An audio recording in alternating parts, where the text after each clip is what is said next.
Recent voice நேயர்களுக்கு அன்பான வணக்கங்கள். நான் உங்கள் சினி முருகன். இந்த வீடியோவை தயவுசெய்து முழுசாக பாருங்கள். உங்கள் எல்லாருக்குமே தெரியும் நான் என்ன சொல்ல வரேன், இதனுடைய உண்மைத்தன்மை என்ன அப்படின்றத நீங்களே புரிஞ்சுப்பீங்க. கொஞ்சம் நாட்களுக்கு முன்னாடி சமூக வலைத்தளத்தில் சும்மா நான் ஓப்பன் பண்ணி பார்த்தேங்க. ஓப்பன் பண்ணி பார்க்கும்போது என்னன்னா, தலன்னா தோனிடா, தலன்னா அஜித்ரா அப்படின்ற மாதிரி ஒரு சண்டை போட்டுட்டு இருந்தானுங்க. இதை விட முக்கியமான விஷயம் என்னென்னா, இந்த போலை போடுறேன், இந்த போலில் மட்டும் அஜித் ஜெயிச்சிட்டார்னா என் ட்விட்டர் அக்கௌண்ட்டை நான் டெலிட் பண்ணிடுறேன் இப்படின்ற மாதிரிலாம் போடுறானுங்க. யார் இஸ் ரியல் தலை, தோனியா அஜித்குமாரா? இதில் அஜித் வெற்றி பெற்றார்னா நான் என் அக்கௌண்ட்டை டெலிட் பண்ணிடுறேன். ஃபேஸ்புக்கை திறந்தா இப்படி இதை மாதிரி பல சண்டைகள், சச்சரவுகள், விமர்சனங்கள் எல்லாம் போட்டுக்கிட்டே இருக்கானுங்க. சரி, ஓகே, இங்கே யார் ரியல் தலை யார் தலைன்றதில் விஷயம் கிடையாது. நான் சொல்ல போகிற விஷயத்தை நீங்கள் தெளிவாக புரிஞ்சுக்கிங்க. உங்களுக்கே தெரியும் நான் சொல்கிறது உண்மையாக இல்லையான்றது.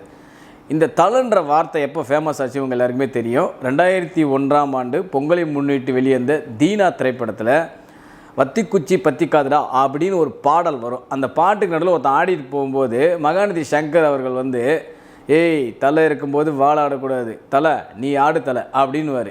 ஏன்னா அந்த படத்தில் ஒரு கேங்ஸ்டராக இருப்பார். கேங்ஸ்டருடைய நம்பிக்கை தகுந்த ஒரு ரைட் ஹேண்டாக இருப்பார் சுரேஷ் கோபி அவர்களுக்கு. அதனால் தலைன்னு கூப்பிடுவாங்க அவரை. சரி, இது காலப்போக்கில் என்ன ஆச்சுன்னா, தலைன்னு சொல்லும்போதே இவர் ஃபேமஸ் ஆகிறாரு. தலைன்னு சொன்னால் இவர் எல்லாருக்குமே தெரிய ஆரம்பிச்சுது. அந்த பாட்டில் ஒரு லைனில் வரும்ல, தலைன்னா அஜித்குமார் அப்படின்ற மாதிரி பிரபலமாக பேசப்பட்டது. ஏன் இன்னும் சில விஷயங்கள் கூட சொல்கிறேன். இப்போது நம்ம ஒரு டீ கல் நின்று சாப்பிட்டுட்ருப்போம். ஒரு 4-5 பசங்க நம்ம ஃப்ரெண்ட்ஸாக இருக்கும்போது நம்மளுடைய ஒரு பெரிய ஆளோ இல்லை நம்மளுடைய ஒரு அந்த ஏரியாவில் மதிக்கக்கூடிய ஆளோ அப்படி டீ கடை வந்தார் வச்சுக்க, நம்ம என்ன சொல்லுவோம், தலை வணக்கம் தலை அப்படின்னுவோம். நீங்கள் கவனிச்சிருப்பீங்க. இதில் ஏன் வரும்னா, நமக்கு ஒரு அவர் கொஞ்சம் பெரிய ஆளுப்பா ஏரியாவுக்குள்ளே அப்படின்னு சொல்லும்போது நம்ம வணக்கம் தலைன்னுவோம். என் ஃப்ரெண்ட்ஸுக்குள்ளேயே நிறைய பேர் சொல்லியிருப்போம், தலை வணக்கம் தலை அப்படின்னுவோம். காலேஜ் படிக்கும்போது கூட நம்மளோட சீனியர் என்ன தலை வணக்கம் தலை அப்படின்னுவோம். இந்த வார்த்தைகள்லாம் எப்போ ஃபேமஸ் ஆச்சு அப்படின்னு நீங்கள் கேட்டிங்கன்னா, தோனி வந்ததுக்கப்புறம் இல்லைங்க. நிஜமாக சொல்கிறேன், தோனி வந்ததுக்கப்புறம் கிடையாது. நடிகர் அஜித்குமாரை தலைன்னு கூப்பிட ஆரம்பித்து பல பொது இடங்களில் தலைன்னு சொல்ல ஆரம்பித்தாங்க. உங்கள் எல்லாருக்குமே தெரியும். ஒரு எக்ஸாம்பிள் சொல்கிறேன். இன்றைக்கி பல பேரை பல சூப்பர் ஸ்டார் சொல்லிக்கிட்டு இருக்கோம். நம்ம உட்காந்துக்கிட்டு lady super star, little super star, நாளைக்கு சூப்பர் ஸ்டார், நேற்று சூப்பர் ஸ்டார் சொல்லிகிட்டு இருக்கோம். ஆனால் அந்த சூப்பர் ஸ்டார் என்ற வார்த்தை எப்போ ஃபேமஸ் ஆச்சுன்னா, ரஜினிகாந்த்னு ஒரு நடிகருக்கு கொடுத்ததுக்கு பிறகு தான். இதுக்கு முன்னாடி அப்படி இவர் சூப்பர் ஸ்டார்னால் தமிழ் சினிமாவோட முதல் சூப்பர் ஸ்டார் தியாகராஜ பாகவதர் அப்படின்ற வேர்டை யூஸ் பண்ண ஆரம்பித்தாங்க. எப்போ யூஸ் பண்ணாங்க? சூப்பர் ஸ்டார் அப்படின்னு ரஜினிகாந்த் கொடுத்ததுக்கு பிறகு தான் பல சூப்பர் ஸ்டார்களை சொல்லியிருந்தாங்க. இங்கே இல்லை அவர் தான் சூப்பர் ஸ்டாரு, அவர் ஹிந்தியில் சூப்பர் ஸ்டாரு. அதுக்கு முன்னாடி எந்த பத்திரிகையிலையோ எந்த இடங்களிலையோ எந்த தொலைக்காட்சியிலையோ ஏன் குறுஞ்செய்தியில் கூட சூப்பர் ஸ்டார்ன்ற வார்த்தையை அவங்க உபயோகிச்சிருக்கவே மாட்டாங்க. நீங்கள் எடுத்து பாருங்கள், 1979க்கு முன்னாடி எந்த இடத்துலையும் சூப்பர் ஸ்டார்ன்ற வார்த்தையை யூஸ் பண்ணியிருக்கவே மாட்டாங்க. அந்த வார்த்தை கேள்விப்பட்டதே ரஜினி வந்ததுக்கு பிறகு தான். அந்த மாதிரி தான் தலை அப்படின்ற அந்த வார்த்தையை கேள்விப்பட்டது எப்போன்னா, அஜித்குமாருக்கு சொன்னதுக்கு பிறகு தான் பல ஊர்களில், பல டீ கடைகளில், பல தெருக்களில் எல்லாருமே அவங்களுடைய முதிர்ந்தவர்கள் இல்லை ஒரு பெரிய ஆளை வணக்கம் தலைன்னு சொல்லி நம்ம பழக்கப்பட்டிருப்போம். நீங்களே பார்த்துருப்பீங்க. இதை நான் சொல்கிறது எல்லாம் உங்களுக்கே தெரியும். சரி, ஓகே, 2001 இந்த தலை அப்படின்ற ஒரு விஷயம் ஃபேமஸ் ஆச்சு. அதுக்கப்புறம் என்ன ஆச்சுன்னா, 2011 மங்காத்தா படம் வரும்போது, மங்காத்தா படத்தில் வெங்கட் பிரபு ஒரு யூஸ் பண்ணியிருப்பார். அந்த பணத்தை கொள்ளடிச்சு போகும்போது பிரேம்ஜி அவர்கள் எங்கள் தலை தோனிக்கு பெரிய விசில் அடிங்க அப்படின்ற மாதிரி இந்த ஐபிஎல் மேட்ச் ஸ்டார்ட் ஆனது பிறகு தான் இந்த விஷயமே உள்ளே வந்துச்சு. ஐபிஎல் மேட்ச் ஸ்டார்ட் ஆன பிறகு கூட தோனி அவனை தலைன்னு கூப்பிடல. 2011 வேர்ல்டு கப் வின் பண்ணதுக்கப்புறம் கூட தலைன்னு அவனை கூப்பிடல. இந்த ஐபிஎல்லில் சென்னை சூப்பர் கிங்ஸ் அணி உள்ளே வரும்போது தான் இவனுங்க பிரபகண்டா படத்துக்காக, இவனுங்க பாட்டுக்காக இந்த வார்த்தையை யூஸ் பண்ணாங்க. எங்கள் தலை தோனிக்கு பெரிய விசில் அடிங்கன்ற பாட்டை யூஸ் பண்ணி ஒரு சமூக வலைதளத்தில் ஒரு வாரே உருவாக்கிட்டானுங்க. அஜித் தான் தலை, தோனி தான் தலை அப்படின்ற மாதிரி. தலைன்றது அவர் படித்து வாங்கின பட்டம் கிடையாது. முதல்ல அஜித்குமார் அவர்கள் வாங்கின பட்டம் கிடையாது. நாளைக்கு நீ தலைன்னு யாரை வேணாலும் கூப்பிட்டுக்கலாம். இங்கே ரோட்டில் போகிற 1008 பேர் நம்ம வணக்க தலைன்றோம். அப்போ எல்லாருமே அவங்கள நம்ம தலைன்னு தான் கூப்பிட்டுருக்கோம். தோனி மட்டும்தான் தலையா அப்படின்ற மாதிரியும் கேள்வி கேட்க தோணுது இல்லை. இன்னொரு முக்கியமான விஷயத்தை சொல்கிறேன், நல்லா புரிஞ்சுங்க. இந்த ஹெலிகாப்டர் ஷாட், தோனி அடிக்கிற ஹெலிகாப்டர் ஷாட் அப்படி என்னென்ற பல கிறுக்குங்கள்லாம் சொல்லிக்கிட்டு இருக்குது. ஆனால் இதுக்கெல்லாம் விதை போட்டவர் யார் தெரியுமா? சச்சின் டெண்டுல்கர். 2002 இங்கிலாந்தில் நடந்த ஒரு மேட்ச்சில், அந்த மேட்ச்சில் கடைசி 2 பால் அவர் ஆடுவார். நல்லா பாருங்கள். 2002ஆம் ஆண்டு சச்சின் டெண்டுல்கர் செஞ்சுரி அடிச்சுட்டு அடுத்த 2 பால் அவர் தான் ஃபேஸ் பண்ணுவார். ஒரு ஹெலிகாப்டர் ஷாட் அடித்து 4 அடிப்பார். அடுத்த ஒரு ஹெலிகாப்டர் ஷாட் அடித்து ஒரு சிங்கிள் ரன் அடிப்பார். நீங்கள் நல்லா மேட்ச் தெரியலனா சச்சின் டெண்டுல்கர் ஹெலிகாப்டர் ஷாட்னு போடுங்க. 2002ஆம் ஆண்டு இங்கிலாந்துக்கு எதிரான ஒரு மேட்ச்சில் அவர் அடிச்சிருப்பார். அது வேறு இல்லாமல் பல ஒன் டேக்கள்லையும் பல டெஸ்ட் மேட்சுகளும் அவர் அடிச்சிருக்கார். எப்போது நான் சொல்கிறது, தோனி அப்போ ஃபீல்டுக்குள்ளே வரவே இல்லை. தோனி என்ற ஒரு நபர் அந்த வருட காலகட்டத்தில் வரவே இல்லை, கிரிக்கெட் உலகத்துக்கே வரலை. அதுக்கு முன்னாடி அடித்தவர். ஆனால் இங்கே தோனி வந்து அடித்ததுக்கப்புறம் தோனி தான் அடித்தார், முதல்ல தோனி தான் அடித்தாருன்னு இங்கே பேசுவாங்க. அது வந்து சரி, நம்ம தோனி விமர்சனம் பண்ணலங்க, ஒரு பல விஷயங்கள் உதாரணத்துக்கு சொல்கிறேன். ஆனால் அதுக்கு எல்லாம் விதை போட்டவர் யாருன்னா சச்சின் டெண்டுல்கர் தான். சச்சின் டெண்டுல்கர் அவர் அடிக்காத ஷாட்டே கிடையாது. அவர் பலவிதமான ஷாட்டுகள் அடித்தார். அவர் தான் வந்து காட்ஃபாதர் இந்த ஷாட்டுகளுக்கு. இந்த ரிவர்ஸ் ஸ்விப்பு, பேக் கீப்பரை தாண்டி அடிக்கிறது, இந்த மாதிரி விஷயங்கள் எல்லாமே வந்து அடித்ததே வந்து அவர் தான். அதுக்கப்புறம் தான் பல பேட்ஸ்மேன்கள் அடிக்க ஆரம்பித்தாங்க. ஸோ வந்து இதுக்கெல்லாம் முன்னாடியே விதை போட்டவர் யாருன்னா அங்கே அவர். இங்கே இந்த வார்த்தை தலன்ற வார்த்தையை முதல்ல வந்து அறிமுகப்படுத்தி சினிமா துறை அறிமுகப்படுத்தி ஃபேமஸ் ஆக்குனது யாருன்னா அஜித் குமார்ன்ற நபர் தான். சரி, இது என்ன ஆச்சுன்னா ஒரு 2 வருஷத்துக்கு முன்னாடி நினைக்கிறேன், தலை அஜித்னு ஒரு சண்டையே நடந்துட்டு சமூக வலைதளம் தெரியும். அப்போ வந்து ஒரு பிறந்தநாள் வந்துச்சு, May 1 அஜித் பிறந்தநாள், ஜூலை மாதம் தோனியோட பிறந்தநாள் வரும்போது வந்து சமூக வலைதளம் சண்டையை போட்டுட்டு இருந்தாங்க. பார்த்தாரு, இந்த வெண்ணெய் வெட்டிக்கெல்லாம் வேறு வேலை கிடையாதா, ஒரே அறிக்கை விடுங்க சார். அஜித் விட்டார் ஒரு அறிக்கை, என்னை இந்த தலைன்னு கூப்பிடாதீங்க, இந்த அல்டிமேட் ஸ்டார்னு கூப்பிடாதீங்க, வேறு இந்த பட்ட பேரே கூப்பிடாதீங்க, எனக்கு பேர் இருக்குது, அஜித்குமார்னே கூப்பிடுங்க, இல்லை ஏகேன்னு கூப்பிடுங்கன்னு அஜித்குமார் அவர்கள் பெரிய அறிவிப்பு விட்டார். நிறைய பேருக்கு தெரியாது அது ஏன் வந்து அவர் விட்டாருன்றது. நீங்கள் வேலை வெட்டி இல்லாமல் நீங்கள் அவர் ஒன்றே சும்மாலாம் வந்து ஃபேன்ஸை வந்து அவ்வளோ கட்டுக்கோப்பாகவும் ஒழுக்கமாக வச்சிடலைங்க. எல்லா நிகழ்வுகளையும் அவர் பார்க்குறாரு. உண்மை சொல்லப்போனால் அஜித்குமார் அவர்கள் எல்லா நிகழ்வுகளையும் பார்க்குறாரு. இவனுக்கு ஏன் இந்த மாதிரி இதில் விளங்காத இந்த விஷயத்தெல்லாம் சண்டை போட்டுட்ருக்கானுங்க, வெண்ணெய் வெட்டிகளுக்கு வேறு வேலை கிடையாதா, நான் படித்து சொல்கிறப்போ உன் குடும்பத்தை பாடுறா, நீ உழைக்கிறத முன்னேறதை பாடுறா, சினிமான்றது என் தொழில், அந்த தொழிலை நான் நேசிக்கிறேன், அது நீ வேலை செய்கிற மாதிரி எனக்கு அது ஒரு வேலைடா, நான் அதில் சம்பாதிக்கிறேன், நான் சந்தோஷமாக இருக்கேன், உன் படம் பிடிச்சா பாரு, படம் பிடிக்கல வீட்டு போட்டு உன் வேலை வெட்டியை பாரு, உங்கள் அப்பா அம்மாவை பாரு, உன் குடும்பத்தை பாரு அப்படின்னு சொல்லிடுறாரு. இதெல்லாம் விட்டுட்டு இல்லைடா தலன்னா தோனி தாண்டா, இல்லைடா தலன்னா அஜித்து தாண்டான்னு சொல்லி சண்டை போட்டுருக்குதாடா உங்களுடைய வேலை, இதுவாடா உங்கள் வாழ்க்கைக்கு முக்கியத்துவம், இதுவாடா உங்கள் வாழ்க்கையை முன்னேற்ற போகுது அப்படின்ற மாதிரி விட்டார் ஒரு அறிக்கை. அப்போவும் இன்னும் திருந்தலை. சரி தலை, நீங்கள் தலைன்னு சொல்லலாம் கூட நாங்கள் உங்களை எப்பவுமே தலைன்னு தான் கூடுவோம். சரி, அது ரசிகர்கள் வைத்திருக்கக்கூடிய அன்பு பாசம், அது மாற்ற முடியாது, அதெல்லாம் ஒன்றும் பண்ண முடியாது. ஆனால் இந்த தேவையில்லாமல் உட்காந்து சண்டை போட்டுட்ருக்கீங்க பார்த்தீங்களா, இதுதான் வந்து இங்கே கேள்விக்குறியாகுது. இந்த மாதிரி இலக்கணத்துக்காகவும் இந்த மாதிரி விஷயத்துக்காக தான் வந்து அஜித்குமார் அவர்கள் அறிவிப்பே கொடுத்தாரு. நீ என்னை அஜித்குமார்னே கூப்பிடியா, எனக்கு அஜித்குமார்னே பேர் இருக்கியா, இதெல்லாம் விட்டுட்டு யார் தலைன்னு சண்டை போடுறதையா உன் வேலை, நான் வந்து ஒரு நடிகன், என் வேலையை பார்த்து நான் போய்கிட்டு இருக்கேன், உங்கள் வேலையை பார்த்துட்டு போங்க. சோஷியல் மீடியாவில் உட்காந்துக்கிட்டு இவன் தாண்டா தலை, இவன் தாண்டா சின்ன தலை, இவன் வந்து நடுவில் தலை, இவன் பெரிய தலை, இப்படியெல்லாம் உட்காந்து சண்டை போட்டுருக்கிறதுல உங்கள் வேலை கிடையாதுடா, போய் வேலை வெட்டியை பாருங்கடா அப்படின்னு சொல்லி தான் ஒரு அறிக்கையை விட்டார். நீங்கள் அப்போவும் திருந்தலை. சரி, ஓகே. இதெல்லாம் அதிமேதாதில் நிறைய போடுறானுங்க. இந்த எக்ஸ்தல பகுதியில் ஒரு போல போட்டுருவானுங்க, ஹூ இஸ் ரியல் தலை, தோனியா அஜித்தா, இதில் அஜித் ஜெயிச்சார்னு நான் ட்விட்டரை கூட டெலிட் பண்ணிடுறேன். இதெல்லாம் என்னடா உங்களெல்லாம் இருக்குது. தலைன்ற வார்த்தை வந்து அஜித்குமாருக்கு மட்டும் சொந்தமானது கிடையாது, முதல்ல புரிஞ்சுங்க. அந்த படத்தில் ஃபேமஸ் ஆனதுனால அவர் தலைன்னு செல்லமாக கூப்பிட ஆரம்பித்தாங்க. இன்னமும் அவர் கூப்பிட்டு தான் இருக்காங்க. தலைன்னா என்னை பொறுத்த வரைக்கும் அஜித் தான் அப்படின்றது எல்லாருக்குமே இங்கே தெரிஞ்ச விஷயந்தான். நான் ஒன்றேன்னு கேட்குறேன், இப்போ தோனி அவர்கள் வந்து சிஎஸ்கே டீமில் இல்லாமல் ஒரு மும்பையிலையோ ஒரு கொல்கட்டா டீம்லையோ இருந்தாலும் இங்கே கொண்டாடுவீங்களா நீங்கள் தலைனை தூக்கி வச்சுட்டு?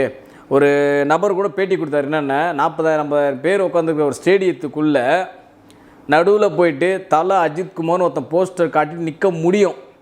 அதே அஜித்குமாரோடைய ஃபஸ்ட் ஷோ படத்தில் ஃபஸ்ட் டே கூட ஒரு 2ஆம் நாள் 3ஆம் நாள் கூட எடுத்துங்க, எங்கள் தோனி தான் தலைன்னு சொல்லி ஒருத்தனால போஸ்டர் காட்டி நிற்க முடியுமா அப்படின்ற மாதிரி ஒருத்தர் கேள்வி கேட்டார். அது உண்மையிலேயே நியாயமான கேள்வி தான். ஏன் நீங்கள் அவ்வளோ தூரம் போகிறீங்க? ஃபஸ்ட் ஷோக்கு புது படத்துக்கு ஏன் போகிறீங்க? இப்போ அட்டகாசம் படம் ரிலீஸ் ஆக போதில்ல, அட்டகாசம் படத்தை ரிலீஸ் பண்ணுறாங்க. நீங்கள் ஏன் சார் புது படத்துக்கு போகிறீங்க? அட்டகாசம் ஒரு படம் ரிலீஸ் ஆகுதில்ல, அந்த தேட்டர் வாசலில் போய் நின்றுட்டு தலைனா தோனி தான் அப்படின்னு சொல்லி ஒருத்தனால நிற்க முடியுமா? நீங்கள் ஏன் புது படத்துக்கே போகிறீங்க? அஜித்தோட ரீலீஸ் படத்தை வருது, அங்கே போய்ட்டு நிற்க முடியுமான்னு பாருங்கள். முதல்ல எவனாச்சும் ஒருத்தன் நின்றுட்டு வந்துட முடியுமா அவனால்? ஆனால் 40,000-50,000 பேர் ஸ்டேடியமில் இருக்கிற ஒரு ஸ்டேடியத்தில் ஒருத்தன் தில்லாக போய்ட்டு அஜித்குமார் தலை அப்படின்னு போட்டு போஸ்டர் காட்டி நிற்க முடியும். ஒரு 400-500 பேர் இருக்கிற ஒரு ஸ்க்ரீனில் தோனி தான் தலை அப்படின்னு சொல்லி எவனாச்சும் ஒருத்தன் காட்டி நிற்க முடியுமா? வாய்ப்பு இருக்கா? கொஞ்சமாச்சும் யோசிச்சு பாருங்கள். அதாவது நான் சொல்கிறது வந்து இதை வந்து சண்டை மூட்டி விடுறதுக்காகவோ இதுக்காகவோ சொல்லலை. ஒரு நல்ல மனிதர்கள் மேலே இருக்க மதிப்பு மரியாதையை இந்த மாதிரி சில்லறத்தனமான வேலைகளை தான் குறையுது. தோனி மேலே நமக்கு அவ்வளோ மரியாதை இருக்குது, மதிப்பு இருக்குது. நம்ம இந்திய நாட்டுக்கோட இதுக்காக அவ்வளோ விளையாடி பாடுபட்டவர், அவர் வேர்ல்டு கப்பை வின் பண்ணி கொடுத்தவர்.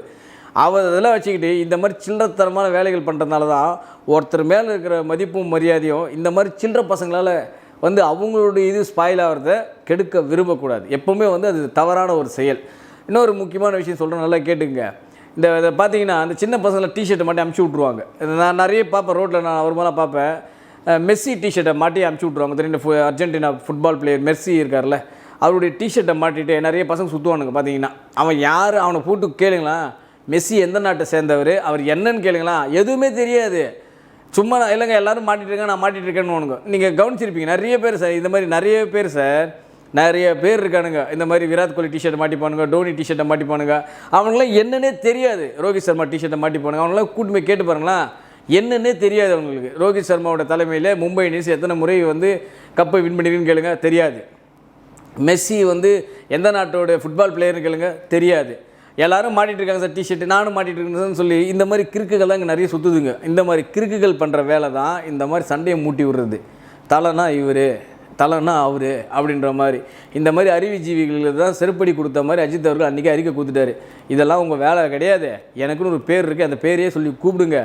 எப்போலாம் இந்த மாதிரி இஷ்யூ வருதோ அப்பப்போலாம் ரசிகர்களை ஒழுங்குபடுத்தக்கூடியவர் தான் நடிகர் அஜித்குமார். ஏன்னா உங்களுக்கு எல்லா டைம்லையுமே தெரியும், ஒருத்தன் அரசியல் கட்சியில் போய்ட்டு சார்ந்து செயல்படுறான்னு சொன்ன உடனே சொன்னார், எனக்கு எந்த அரசியல் விருப்பம் கிடையாது, என் பேரை யூஸ் பண்ணி எந்த அரசியல் கட்சிக்காகவும் பிரச்சாரம் பண்ணாதீங்க, சப்போர்ட் பண்ணுங்க, உங்களுக்கு விருப்பமான கட்சி நீங்கள் ஓட்டு போட்டுங்கன்னு ஒரே வாட்டி அடித்தார். ரசிகர் மன்றங்கள்லாம் தேவையில்லாமல் வந்து கட்சி சார்ந்து செயல்படுறாங்கன்னா ரசிகர் மன்றங்களே வேண்டான்னு கலைத்தவர். ரசிகர்கள்லாம் இப்படி செயல்படுறாங்கன்னு சொல்லி தான் நீங்கள் இந்த தலைனே கூப்பிடாரா அப்படின்றாரு. அல்டிமேட் ஸ்டார் பட்டம் கொடுக்கும்போது கூட அதெல்லாம் வேண்டாம், நீங்கள் வேறு அஜித்குமாரே போடுங்கன்னு சொல்லி சொன்னவர். ஏன் இன்னும் சொல்ல போனால் சூப்பர் ஸ்டார் நாற்காலி மீது எனக்கும் ஆசை இருக்குன்னு சொன்னவர். இன்றைக்கி அதே சூப்பர் ஸ்டாரே வந்து வியக்கிற அளவுக்கு இன்றைக்கி வளர்ந்துருக்காரு அந்த நடிகர். ஸோ அந்த அளவுக்கு இருக்கும்போது நடிகர் ஒரு ரசிகர்களை எவ்வளோ ஒரு கட்டுக்கோப்பாக ஒழுக்கமாக வந்து வச்சுருக்காரு. ரசிகர் மன்றங்களே வேண்டான்னு சொன்னால் கூட அந்த ரசிகர்கள் எந்த அளவுக்கு ஒழுக்கமாக இருக்காங்கன்னு கொஞ்சம் பார்த்துக்குங்க.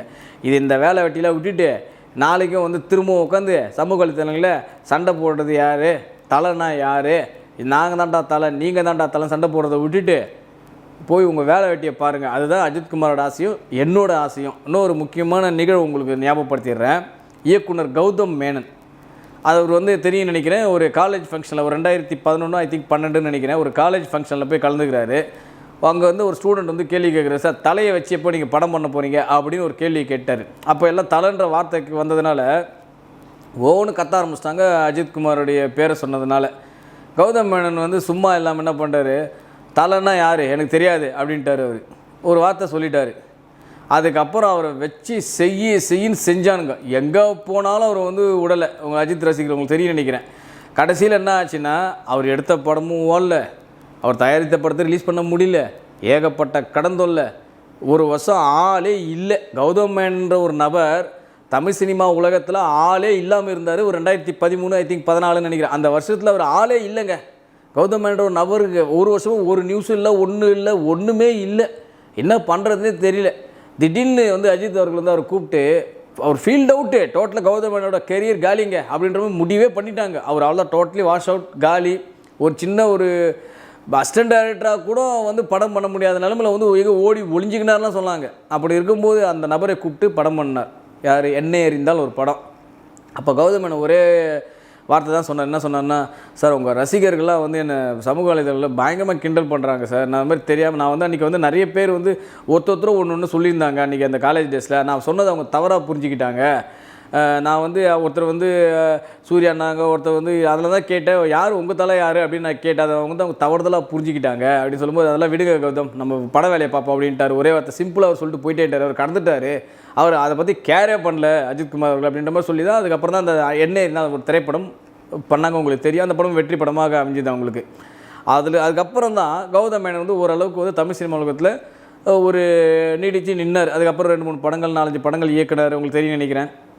அப்புறம் வந்து இப்போ பல படங்களில் வந்து நல்ல வேடங்களும் ஏற்று பண்ணிக்கிட்டு இருக்காரு. அது எல்லாமே உங்களுக்கு தெரியும். ஸோ அந்த மாதிரி வந்து அந்த படத்துக்கு அப்புறம் தான் அவருடைய லைஃப் டைம் கொஞ்சம் மாறிச்சு உண்மையை சொல்லப்போனால். அதாவது இது நேர்கொண்ட பார்வை திரைப்படத்தில் அஜித் அவர்கள் வந்து ஒரு ஃபோட்டோவை காமிச்சு அந்த கோர்ட்டில் வந்து பேசுவார். அந்த நடிகர்கிட்ட அவர் என்ன சொல்லுவார்னா, யாருன்னு தெரியுமா, ஃபோட்டோவை ஒழுங்காக மூடு அப்படின்னுவார். நான் யாருன்றதை வந்து இப்போது மாமா கிட்ட கேளு அப்படின்னுவார் அஜித்குமார். அந்த மாதிரி தான் சொல்கிறேன். தலைன்னா யாருன்னு தெரியுமா, தலைன்னா யாருன்னு கௌதம் கிட்ட போய் கேளு, உங்கள் எல்லாருக்குமே ஒரு அர்த்தம் சொல்லுவார் யார் உண்மையான தலைன்றது.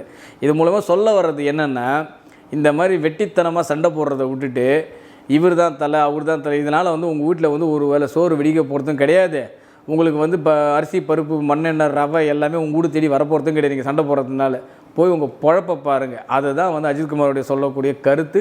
என்னுடைய கருத்தும் அதுதான்.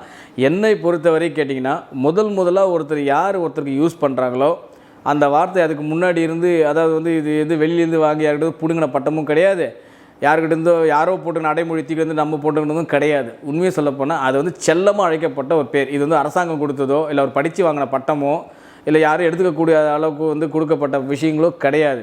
செல்லமும் அழைக்கப்பட்டது. அதை அப்படியே போட்டோம், எனக்கு பேர் இருக்குது, என்னை பேரை கூட்டுங்க அப்படின்றது தான் வந்து அவர் சொல்ல வர விஷயம்.